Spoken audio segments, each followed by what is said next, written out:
ఓం శ్రీమాత్రే నమః. ఓం గం గణపతయే నమః. ఓం నమః శివాయ. ఓం వాగర్ధావివ సంవృక్తో వాగర్ధ ప్రతిపత్తయే జగతః పితరో వందే పార్వతీ పరమేశ్వరో. పార్వతీ పరమేశ్వరాభ్యాం నమః. శ్రీ గురు చరణారవిందాభ్యాం నమో నమః. వీక్షిస్తున్నటువంటి ప్రేక్షకులందరికీ కూడా కార్తీక మాస శుభాకాంక్షలు. ధర్మో రక్షతి రక్షితః. మన యొక్క సనాతన ధర్మాన్ని మనం కాపాడుకుంటూ రక్షించుకున్నట్లయితే మన యొక్క ఆచారాలు సాంప్రదాయాలని మనం గనక నిత్యము ఆచరిస్తూ దైవానుగ్రహాన్ని పొందటానికి జపరూపేణ, నామరూపేణ, స్తోత్రరూపేణ, హోమరూపేణ లేదా అభిషేక రూపేణ, కీర్తన రూపేణ ఏదో రూపేణ మనము ఆ భగవద్ ధ్యానాన్ని గనక ఆచరించినట్లయితే శరీరము, మనసు, బుద్ధి అట్లాగే పంచేంద్రియాలు ఇవన్నీ కూడా చక్కగా నిలబడి మన యొక్క జీవితం మొత్తము కూడా శాశ్వతమైనటువంటి ఎన్నో శుభ ప్రక్రియల్ని అనుభవింపజేస్తూ జన్మ సార్థకతని ప్రసాదిస్తూ ఉంటాయి. ముఖ్యంగా వీక్షిస్తున్నటువంటి ప్రేక్షకులందరూ కూడా ఒక విషయాన్ని గుర్తుపెట్టుకోండి. ఈ గోచార కాలచక్రము మనకి శరీరం బట్టిది. ఎందుకంటే ఇది చంద్రుడికి సంబంధించినటువంటిది. మనం జన్మించినటువంటి సమయంలో డేటు, టైము, ప్లేసు ఏదైతే ఉంటాయో అవి మాత్రమే మనకి ప్రాణం లాంటిది. ఎందుకంటే ఆ మనం పుట్టిన ఆ సమయానుకూలంగా మాత్రమే మనకి ఒక లగ్నము అనేటటువంటి ఒక ప్రాణము ఏర్పడుతుంది సూర్యుడి యొక్క ఉదయం ద్వారా, అస్తమయం ద్వారా. కాబట్టి ఆ లెక్కల ద్వారా ఏర్పడినటువంటి ఈ ప్రాణము అంటే జన్మ లగ్నం అనేటటువంటిది దాన్ని బట్టే మనకి ఏ ఏ భావాలు ఏ విధంగా ఉంటాయి. అది ఆరోగ్యము, ధనము, విద్య, సహాయ సహకారాలు, ఇట్లా ముఖ్యంగా వివాహము, సంతానము, కర్మ, ఉద్యోగము, వ్యాపారము, అభీష్ట సిద్ధి, చివరికి మనం పోయేటటువంటి నిద్ర, ఇవన్నీ కూడా ఆ భావాల్ని బట్టి మాత్రమే ఆధారపడి ఉంటాయి. మరి అట్లాగే దశలు, అంతర్దశల్ని బట్టి కూడా మన యొక్క జన్మజాతకం రీత్యా మాత్రమే ఇప్పుడు కాలమానంలో ఈ గోచారము అన్వయిస్తూ ఉంటారు. కాబట్టి జన్మ గోచారము అంటే ఇప్పుడు చెప్పేటటువంటి ఈ మేషరాశి నుంచి ద్వాదశ రాశి ఫలితాలు మీనరాశి వరకు కూడా కొంతవరకు మాత్రమే మనం అన్వయించుకోవడానికి అవకాశం ఉంటుంది. జన్మజాతకము మాత్రమే పర్ఫెక్ట్ రిజల్ట్స్ని మనకిస్తుంది. అంటే ఎవరికి ఏ విధమైనటువంటి సమస్యలు అనుభవిస్తున్నా, ఈవెంట్స్ జరగకపోయినా, అట్లాగే ఏదైనా అనర్థాలు జరుగుతున్నా, ప్రమాదాలు జరుగుతున్నా, లేదా వివాహాలు ఆలస్యము, సంతానపరంగా సమస్యలు ఏవి జరిగినా అవన్నీ కూడా జన్మలగ్నానికి మాత్రమే లింక్ అయ్యి ఉంటాయి. దశ అంతర్దశలు మాత్రమే మనల్ని ప్రభావితం చేస్తే గుర్తుపెట్టుకోండి. ఎందుకంటే కొంతమంది మాకు జన్మగోచారంలో చెప్పినవన్నీ జరగట్లేదండి అంటారు, కొంతమంది మాకు జరుగుతున్నాయండి అంటారు. కాబట్టి కొంతమంది ఇవన్నీ ట్రాష్ అని తీసేస్తారు. ఏది ట్రాష్ ఉండదండి, ప్రతిదీ కూడా గ్రహాలు ఇచ్చేటటువంటి ఫలితాలను బట్టే ఆధారపడి ఉంటాయి. అది గుర్తుపెట్టుకోండి. కాబట్టి ఎవరైనా జన్మజాతక రీత్యా తెలుసుకోవాలి అనుకుంటే చక్కగా మా యొక్క శ్రీమాత జ్యోతిషాలయ పీఠానికి ఫోన్ చేసి మీ యొక్క జన్మజాతక విశేషాలని చక్కగా తెలుసుకోవచ్చు. అట్లాగే ముఖ్యంగా మనకి ఈ యొక్క కాలచక్ర గోచారంలో ఇప్పుడు ప్రజెంట్ నవంబర్ 1 నుంచి నవంబర్ 30వ తేదీ వరకు కూడా కార్తీక మాస విశేష శుభాకాంక్షలు. అట్లాగే కార్తీక మాసంలో ఎన్నో విశేషమైనటువంటి పండుగలు మనకి కనిపిస్తూ ఉంటాయి. 5వ తారీఖు నవంబర్ 5 పౌర్ణమి, కార్తీక పౌర్ణమి కావచ్చు. 8వ తారీఖు సంకష్టహర చతుర్థి గణపతి పండగ కావచ్చు. అట్లాగే నవంబర్లో మనకి 18వ తారీఖు మాస శివరాత్రి, 20వ తారీఖు కార్తీక అమావాస్య గురువారము. అట్లాగే మార్గశిర మాసం కూడా వస్తోంది 21 నుంచి 26వ తారీఖు నవంబర్ 26వ తారీఖున మరి సుబ్రహ్మణ్య షష్ఠి, కుమార షష్ఠి. మనకి సంవత్సరానికి ఒకసారి ఆ సుబ్రహ్మణ్యేశ్వర స్వామి వారి యొక్క అనుగ్రహం మనకి లభిస్తూ ఉంటుంది. కాబట్టి వివాహం కానటువంటి వాళ్ళు, ఆలస్యమైనటువంటి వారు, దంపతుల మధ్య ఏదైనా ఎడబాట్లు జరిగినటువంటి వాళ్ళు, అట్లాగే జన్మజాతకంలో కుజదోషాలను ఉంటాయి. మన జన్మజాతకంలో లగ్నం నుంచి, చంద్రలగ్నం నుంచి కూడా 1, 2, 4, 7, 8, 12 ఈ స్థానాల్లో కుజగ్రహం ఉన్నా, కుజగ్రహ దృష్టి ఉన్నా కూడా కుజశుక్రుల సంబంధము ఉన్నా కూడా ఎన్నో రకాలైనటువంటి సమస్యలు వివాహపరంగా కావచ్చు, సంతానపరంగా కావచ్చు, ఇట్లా కుజదోషాలని మనకి ఎన్నో ఇబ్బందులు, కాలసర్పయోగ దోషంలో కూడా కుజగ్రహ ప్రభావం ఉంటుంది. అట్లాగే ముఖ్యంగా 28వ తారీఖు కాలభైరవాష్టమి. కాబట్టి ఇన్ని రకాల పండుగలు మనకి కార్తీక మాసంలో కనిపిస్తున్నాయి, మార్గశిర మాసంలో. కాబట్టి ఈ యొక్క కాలచక్రంలో ఇప్పుడు నవంబరు 17 వరకు కూడా సూర్యుడు మరి కాలచక్రంలో అధిష్టాన దేవత, అధినేత అయినటువంటి రారాజు అయినటువంటి సూర్య భగవానుడు ఆయన నీచస్థితి అయినటువంటి తులారాశిలో ఉండి, తర్వాత నవంబర్ 17 నుంచి కూడా చక్కగా మిత్రరాశి అయినటువంటి కుజరాశిలోకి వెళ్ళి, అంటే వృశ్చిక రాశిలోకి ప్రవేశించేసి కుజుడితో కలిసి ఉంటాడు. అదేవిధంగా కుజగ్రహము ఈ అక్టోబర్ 27వ తేదీ నుంచి కూడా డిసెంబర్ 7వ తేదీ వరకు కూడా తన యొక్క స్వక్షేత్రమైనటువంటి వృశ్చిక రాశిలో ఉంటుంది. అట్లాగే బుధగ్రహము ముఖ్యంగా ఇటు తులారాశిలో ఉండి మళ్ళీ నవంబర్ మాసంలో వృశ్చిక రాశిలోకి వెళ్ళి మళ్ళీ తులారాశిలోకి వచ్చి వక్రత్వం పొంది వ్యాపారస్తులకి అట్లాగే చదువుకునే విద్యార్థులకి ఇది చాలా కొన్ని ఇబ్బందులు కూడా క్రియేట్ చేసేటటువంటి పరిస్థితి బుధగ్రహం ఇస్తుంది. గురుగ్రహము మరి ఆల్రెడీ మనకి అక్టోబర్లోనే 18వ తారీఖున ఉచ్చస్థితి అయినటువంటి కర్కాటక రాశిలోకి వచ్చి ఎన్నో విశేషమైనటువంటి శుభ ఫలితాలు అందిస్తున్నారు. ఆయన డిసెంబర్ 5వ తారీఖు వరకు ఆయన ఇదే రాశిలో ఉంటారు. ముఖ్యంగా శని భగవానుడు మరి వక్రత్వం చెంది 4-5 నెలలు అవుతోంది. ఆయన మీనరాశిలో ఉండి అదే మీనరాశిలో పూర్వభాద్ర నక్షత్రంలో ఈ నెల నవంబర్ 28వ తేదీన మళ్ళీ రుజుమార్గం డైరెక్ట్ మోషన్లో ప్రభావితం చేస్తాడు. ఎన్నో రాశులను ప్రభావితం చేసి ఏలినాటి అష్టమ అర్ధాష్టమ శని ప్రభావాలు అధికంగా ఉండేటట్టుగా కొన్ని రాశులు ఉన్నాయి కదా, ఆ రాశులందరికీ మళ్ళీ ఆ యొక్క ఇబ్బందులు, సమస్యలు మళ్ళీ ప్రిపేర్ అవుతూ ఉంటాయి. అట్లాగే రాహుగ్రహము, ఈ రాహుగ్రహము నవంబర్ 23 తర్వాత కుంభరాశిలో ఉండి సొంత నక్షత్రంలో వచ్చేస్తాడు, శతభిష నక్షత్రంలో. ఇది కొంచెం దోషప్రదం, రాహు బలంగా ఉన్నట్టు లెక్క. శని రాశిలో ఉండి సొంత నక్షత్రంలో ఉన్నటువంటి రాహువుకి తిరుగు ఉండదు. అట్లాగే ఇప్పటి వరకు పూర్వభాద్ర నక్షత్రంలో ఉండటం వలన రాహువు కొంత గురువు యొక్క ఫలితాలను కూడా ఇస్తూ కొంత శుభపరిచినటువంటి పరిస్థితులు కొన్ని రాశులు ఉన్నాయి. కేతువు సింహరాశిలో ఉండి మరి శుక్ర నక్షత్రంలో ఉన్నాడు సింహరాశిలో. కాబట్టి ఈ విధంగా గ్రహాలు ఈ విధంగా నవంబర్ నెలలో ఇమిడి కొన్ని రాశుల వాళ్ళకి ఇబ్బందులు, కొన్ని రాశుల వారికి శుభ ఫలితాలు జరుగుతాయి. జన్మజాతక రీత్యా ఈ గ్రహాలు ఏ ఏ నక్షత్రాల్లో ఉన్నాయి, శుభ ఫలితాలను ఇచ్చేటటువంటి కొన్ని ఈవెంట్స్ ఇచ్చే గ్రహాలు కాలచక్రంలో ఏ గ్రహమైనా గుర్తుపెట్టుకోండి. జన్మజాతకంలో శుభ ఫలితాలను శుభస్థానాల్లో ఉండి ఇప్పుడు గోచారంలో శత్రుక్షేత్రాలలో ఉంటే వాటి యొక్క ఎఫెక్షన్ అనేటటువంటిది అంత శుభాలను ఇవ్వదు. అట్లాగే మనం పుట్టినప్పుడు జన్మజాతకంలో కొన్ని గ్రహాలు నీచక్షేత్రాలు, పాపక్షేత్రాలలో ఉండి ఇప్పుడు ప్రజెంట్ గోచారంలో మిత్రక్షేత్రాలు కావచ్చు, తన యొక్క సొంత ఇంట్లో కానీ ఉచ్చక్షేత్రాల్లో ఉంటే చాలా వరకు శుభ ఫలితాలను ఇవ్వడానికి ఈ గోచార చక్రము చాలా ఉపయోగపడుతుంది. అవి తెలుసుకోవడానికే మరి గోచార చక్రం రీత్యా ఎంతో మంది గురువులు చక్కగా వారికి ఉన్నటువంటి జ్ఞానాన్ని, లోక విజ్ఞానాన్ని, అంతరిక్ష విజ్ఞానాన్ని మీ అందరికీ తెలియజేస్తున్నారు. కాబట్టి మరి మేషాది మీనరాశి పర్యంతం ఈ నవంబర్ 1 నుంచి 30 వరకు ఏ విధంగా ఏ ఏ రాశుల వారికి మరి విద్య, ఉద్యోగము, ఆరోగ్యము ఇట్లా ఎన్నో రకాల మీద వాటి యొక్క ఎఫెక్షన్ పడుతుంది. అవన్నీ కూడా వీక్షిద్దాము. ముఖ్యంగా శ్రీమాత జ్యోతిషాలయ పీఠంలో ఎప్పుడూ ఏదో ఒక పూజలు, జపాలు, హోమాలు జరుగుతూ ఉంటాయి. కాబట్టి ఆ యొక్క విశ్లేషణని మీకు తెలియజేద్దామనే ఉద్దేశంతో మరి ముఖ్యంగా ఈ యొక్క నవంబర్ నెలలో 14వ తారీఖు 13-14వ తేదీన కాశీ క్షేత్రంలో ఎవరైతే ఏలినాటి అష్టమ అర్ధాష్టమ శనిగ్రహ ప్రభావం వలన ఎన్నో ఆర్థిక ఇబ్బందులు, మానసిక రుగ్మతలు, ముఖ్యంగా మోకాల నొప్పులు కావచ్చు, శరీరంలో ఎన్నో రకాలైనటువంటి దీర్ఘకాలిక వ్యాధులు ఉన్నాయి. అవి చెప్పుకుంటూ పోతే చాలా ఇబ్బందులుగా ఉంటాయి మానసికి.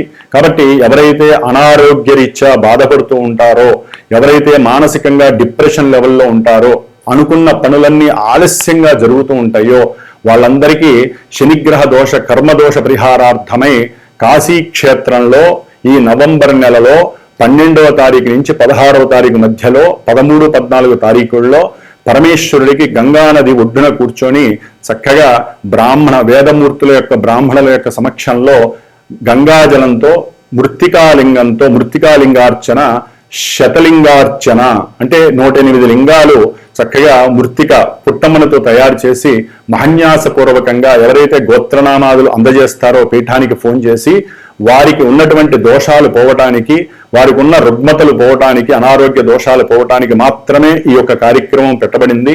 కాబట్టి ముఖ్యంగా పితృదోషాలు, మాతృదోషాలు, సర్పదోషాలు, కుజుదోషాలు అనేవి చాలా ఉంటాయి. ఇవన్నీ పోవడానికి ఇది ఒక చిన్న అవకాశంగా తీసుకుంటే చాలా ఉపయోగపడుతుంది. కాబట్టి ఈ యొక్క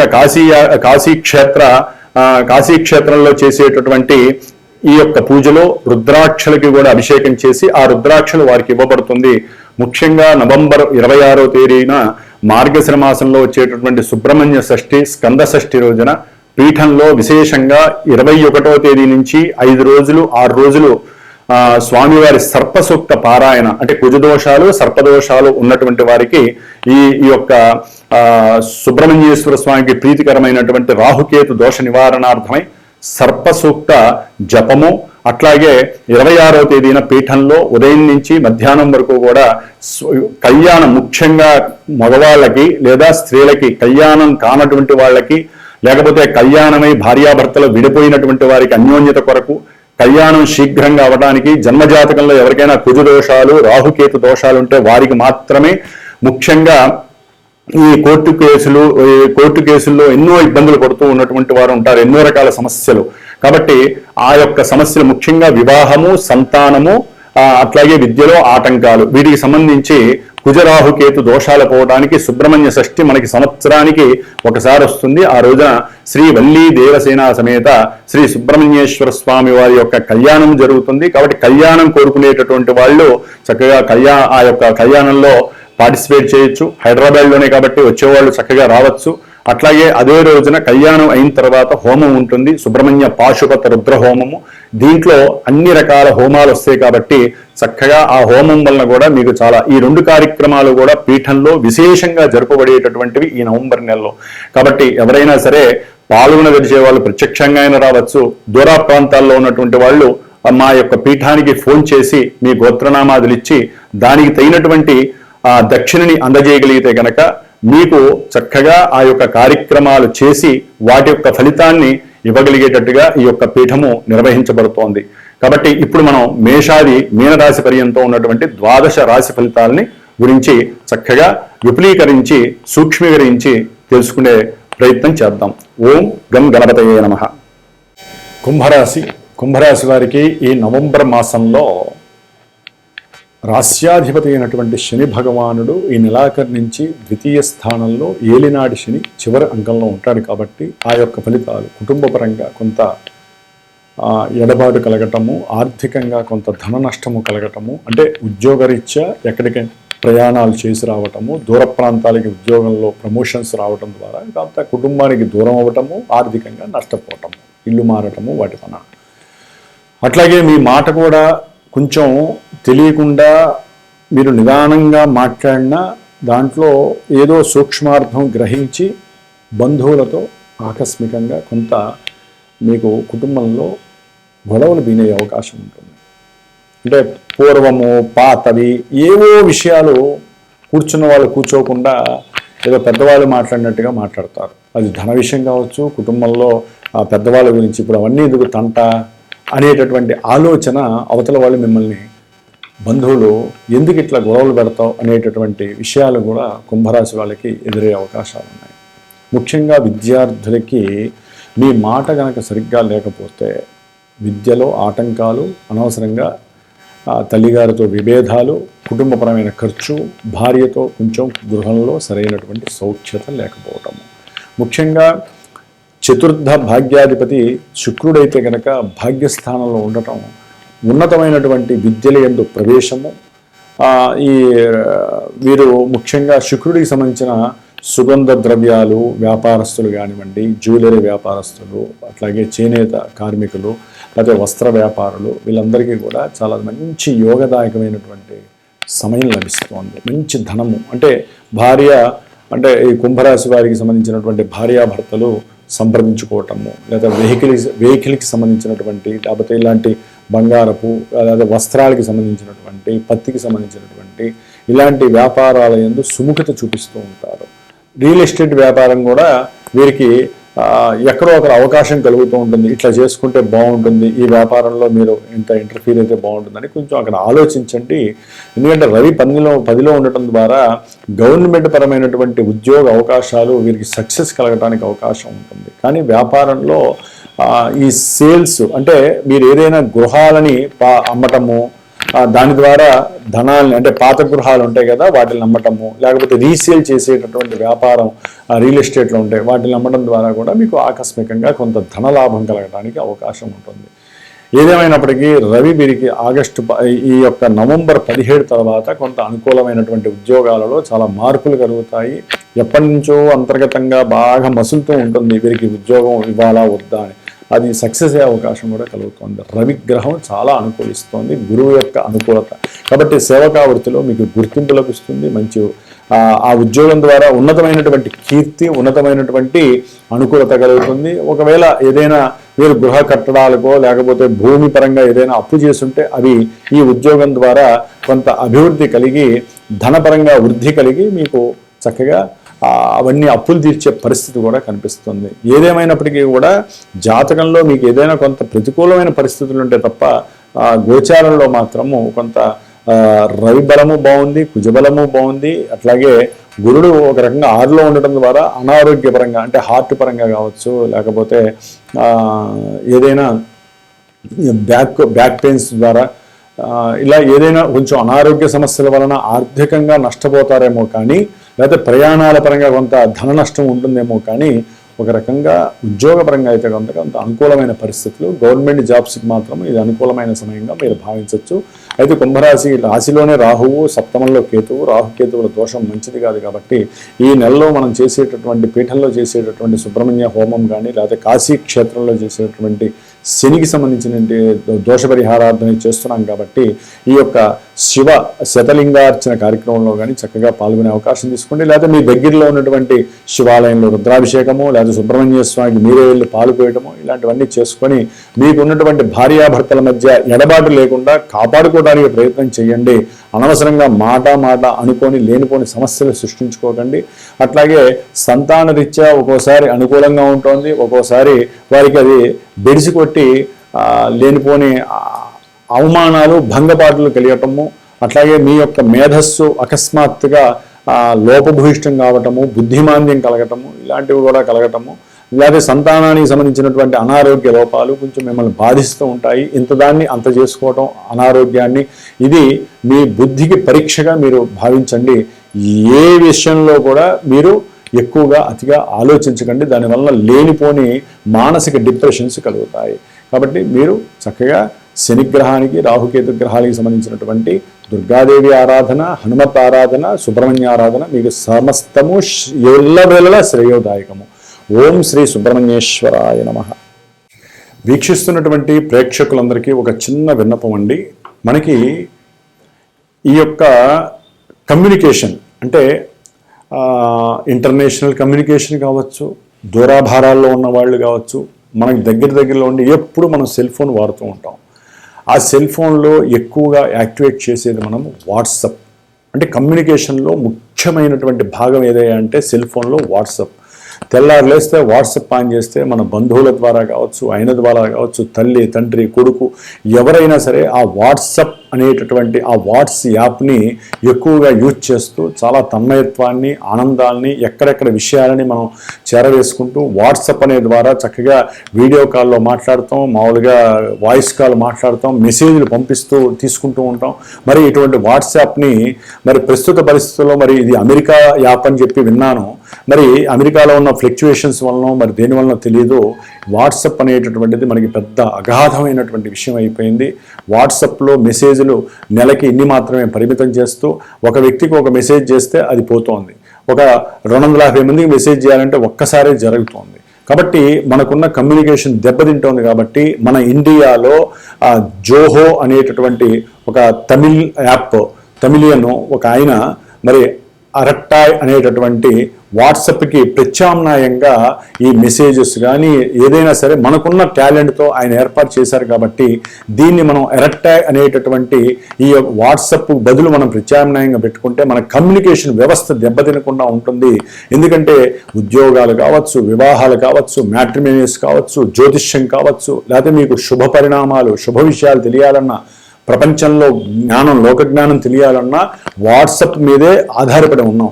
ప్రస్తుత పరిస్థితుల్లో మనకి వ్యక్తులతో సంబంధం లేదు, మనకి ఈ యొక్క కమ్యూనికేషన్ వ్యవస్థ పడిపోకూడదు. సత్సంబంధాలు అనేవి ఆల్రెడీ కుటుంబాల్లో దూరం అయిపోయినాయి. ఏదో వాట్సాప్లోనే మనం ఆ సత్సంబంధాలని మనం చక్కగా అనుభవిస్తున్నాం. కాబట్టి అందరూ కూడా గుర్తుపెట్టుకోండి, అరట్టాయ్ అనేటటువంటి ఇండియన్ యాప్ని అందరూ చక్కగా పెట్టుకోండి. ఎందుకంటే నేను మీకు విషయం చేయాలన్నా మీరు ఆ అరట్టాయ్ యాప్లో ఉండాలి. కాబట్టి చక్కగా ఈ యొక్క యాప్ని అందరూ డౌన్లోడ్ చేసుకోండి.